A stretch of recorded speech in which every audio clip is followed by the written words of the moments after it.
If you've turned in your writing summaries and responses assignment, I've graded it and given you feedback, and I wanted to show you how to see the feedback. In this case, I've used a rubric. Usually on your drafts, I'll use rubrics, sometimes not until the final draft, but in some cases when I use them, you need to be sure that you're looking at those because you'll get a lot of feedback there that will help you to become a better writer. Part of the point of this assignment was to make sure that you knew how to use APA and that you're able to read critically and talk about what you write, which you'll have to do in your upcoming assignments. So just to kind of walk you through it, you should have read this section in Info Word, which had a lot of good information. They had some examples of student summary responses that might be helpful that you might want to go back and look at if you weren't happy with your grade. But remember, those are in MLA and we're using APA.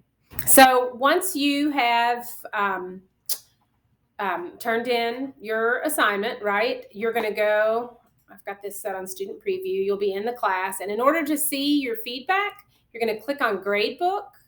And you're going to need to go to the assignment itself. So when you click on this, you can see the rubric and you can see your grade, but you want to actually view the submission and go to the submission itself so that you can read all the feedback.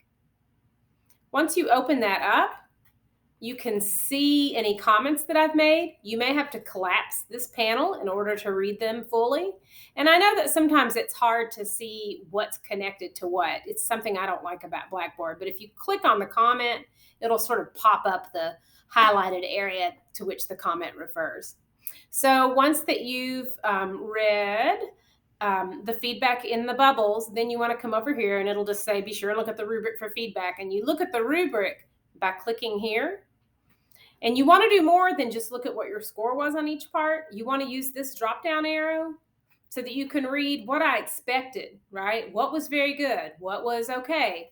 What needed work?